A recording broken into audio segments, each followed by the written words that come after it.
Welcome to TechZine TV. Welcome to this new episode of TechZine Talks on Tour. I'm here with Joe Levy. Levi? What's all of the above. All of the above. Yes. CEO of Sophos. Thanks for taking the time. First of all, obviously, one of the biggest topics around Sophos over the past year has been the acquisition of SecureWorks, right? Yep. How is that going? For a general intro question. I would say we're ahead of schedule on the integration. We closed the deal February of this year, and we got the entire go-to-market team integrated within the company. We're working on the platform and the technology integration. We've announced a couple of really important milestones along the way. The first one is we announced the support of the Sophos endpoint within the Taegis operating platform. Taegis is the XDR platform, the SIEM platform that SecureWorks had built. We just announced our second major milestone, which is the availability of the Sophos endpoint for all Taegis customers. The next major milestone that's coming up very soon here is the availability of our identity threat detection and response offering. This is a capability that SecureWorks had built over the years, and this is going to be available within Sophos Central, our operating platform for all of the Sophos customers, as well as the SecureWorks customers. Yeah, because looking at it from a relative outsider perspective, there is also some overlap between the two portfolios. I mean, you both do endpoint, you both did or do network detection and response, or at least network security in general. How is that? I mean, are you consolidating already into one of the two, or how do you see that materializing into the near future? That's a great question, and it's common to find overlap in technologies anytime there's acquisition and consolidation within the industry. We had a number of points, as you mentioned. We had XDR technologies. We had MDR, managed detection and response services, and then we had some other overlaps around network detection and response and network sensors, vulnerability detection, and managed risk. So what we're doing is harmonizing the portfolio. And very simply, I could say that the major movement that's going to be occurring is we're bringing the SecureWorks Taegis platform into Sophos Central. And Taegis will become the centerpiece for security operations for all of our combined customers going forward, meaning that all of the SecureWorks customers will continue to have the Taegis platform that they know and love. And for Sophos customers, we are going to be migrating them over to the Taegis platform through the course of the remainder of this year and early into next year. Yeah. Okay. So SecureWorks is mostly operational. Into your existing platform, whereas the old Sophos part needs to complement what Taegis has to offer then. So what I would say there is that we already had one of the industry-leading XDR platforms within Sophos. We have about 45,000 customers who are using our XDR product platform today, and about 35,000 customers on our managed detection and response service. So very, very large existing footprint. There were capabilities in the SecureWorks Taegis platform that accelerated our roadmap. And one of the most important of which was generalized SIEM capabilities. So SIEM, widely regarded and used acronym within the industry, security, information, and event management. That was something that we didn't have an inherent capability within the Sophos XDR product. By integrating Taegis, we now bring that SIEM capability to all of our customers and partners. And also, more immediately, we're going to be able to bring the identity threat detection and response service to all of our customers. Yeah. Funny you mentioned SIEM, because that's one of the things that I've been talking about this for a couple of years now, that what do we still need a SIEM? Because a lot of the, and also SOAR maybe. So let's just get on with the abbreviation, the acronym, soup. Right? Because at the end of the day, a lot of what a SIEM did and what SOAR does or did is being taken over by XDR or any other acronym that you can find nowadays. That's right. Do you still see except from auditing purposes, maybe? I think then the SIEM having logs is still very important, obviously. But do you still see a future for SIEMs and SOARs and stuff like that? I think there's a future for both. And the SIEM industry has been moving toward the direction of XDR. The XDR industry has been moving toward the direction of SIEM. There's this mutual convergence that's going on at the moment. And basically, I think you highlighted one of the key designators in what is the difference between an XDR platform and a SIEM platform.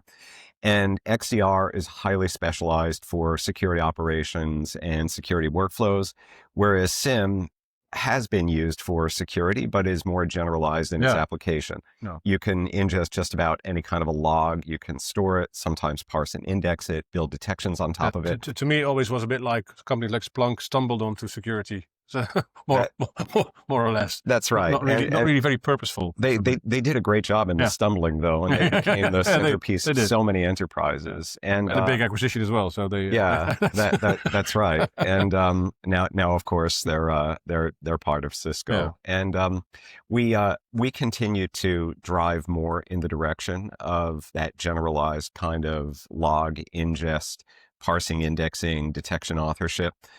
The other important element of it is compliance, because oftentimes organizations invest in a SIEM technology, not because they need the particular technology, but because there is a mandate that they have that kind of technology. Yeah. So oftentimes they'll buy it.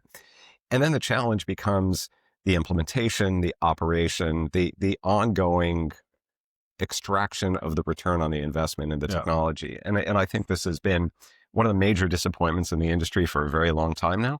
And that's something that we're going to address. I think compliance in general is one of the major disappointments in the industry, because, I mean, for me, at least from looking at it from a relative outsider perspective, I think compliance is sometimes is the enemy of security as well, right? So you're not necessarily, so a lot of, it's very easy to think, look, let's just be compliant and then stop. And that's what SIEMs used to be about a lot, right? And I think that's one of the bad kind of effects that they have. So I think that has been a misconception for a very long time, where they were thought of as mutually exclusive, and you didn't need to pursue security if you were achieving compliance.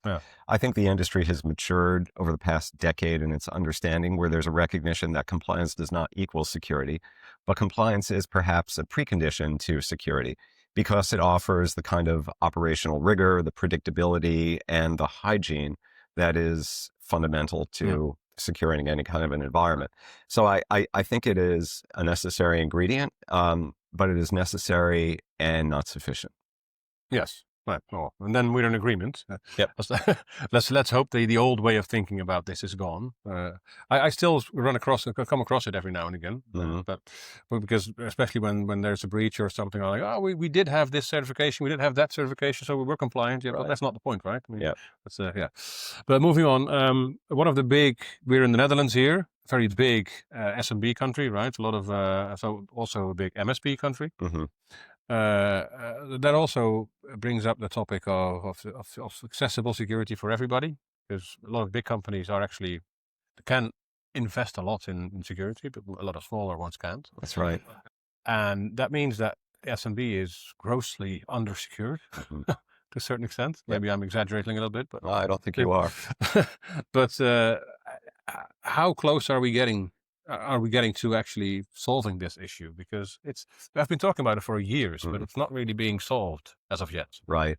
I think recently the cybersecurity industry has shifted its focus from the technology elements of what we do to the economic considerations of what we do. And this is a great way for us to be able to advance the conversation. So we first started talking about the cybersecurity skills gap, where we recognize that it's just not a matter of throwing a technology at the problem, but you actually have to have skilled operators who are going to run the 24/7 security operations and deliver the outcomes, rather than just installing a piece of software, installing a firewall, for example, which is how we operated for many, many years. The other economic component, which is getting more attention lately, is this notion of a cybersecurity poverty line. Which basically states that there is this, you could think of it as a conceptual line below which organizations are effectively operating in a state of poverty. And that doesn't just mean the budgets that they have for cybersecurity. Probably more importantly, it means the kind of leadership they have and the kind of strategic capabilities that they have to define roadmaps for themselves, to understand what their key metrics are, and then to plot out a course from how do I get from where we are today to where we intend to be.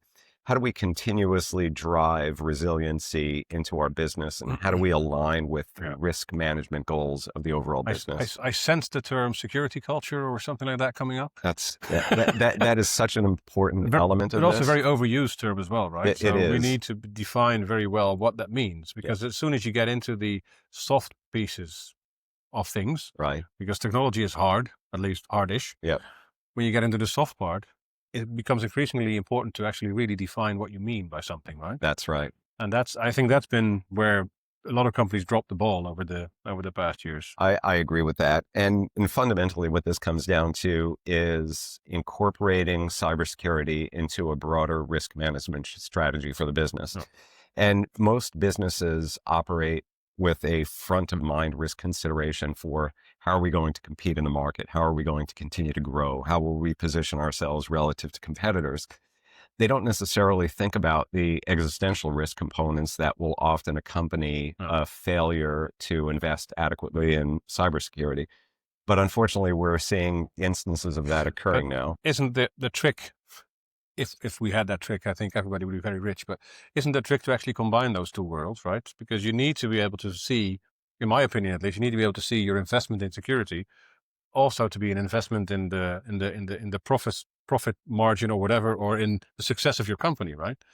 And I think that's been the quest for lots of people over the years. That's absolutely right. Shifting the attitude from cybersecurity as a cost center to cybersecurity as an element of your overall risk management strategy.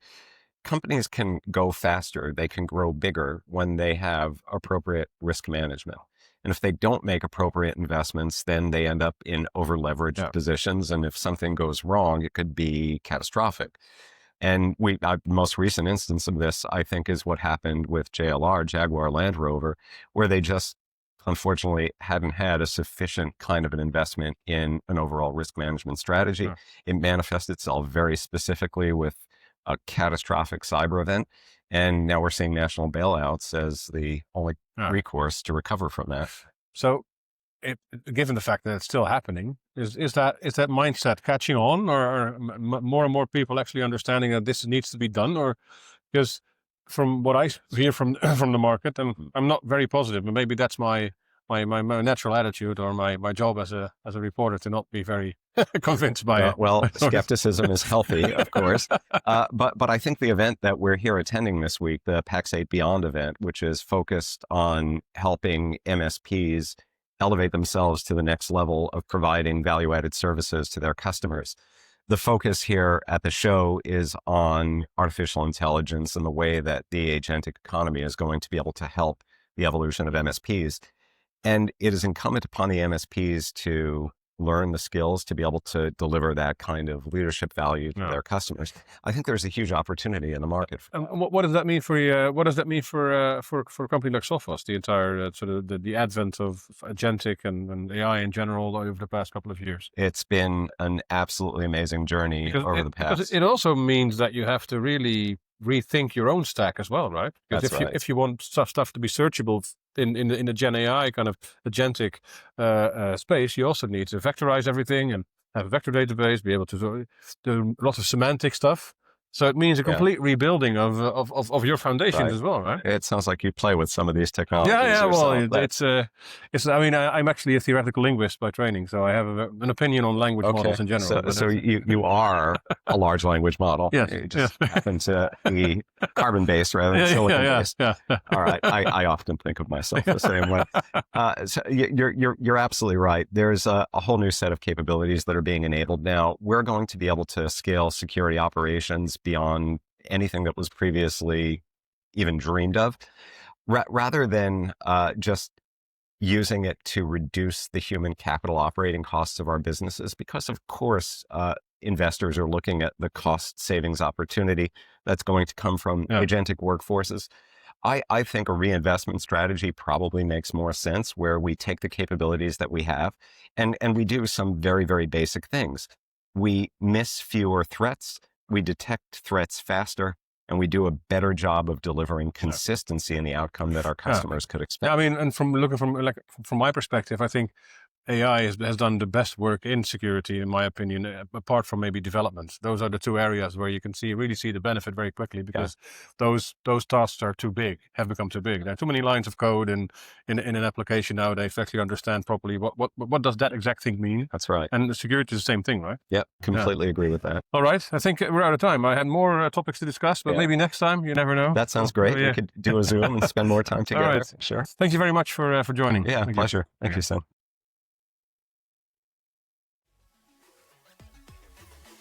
Thank you for watching TechZine TV, the channel about enterprise technology that brings you IT insights and analyses from events all around the globe. We cover everything, everywhere. Visit techzine.eu for more written in-depth articles and analysis, or keep watching techzine.tv. Don't forget to subscribe to our channels and share your favorite videos with your colleagues. We'll see you soon.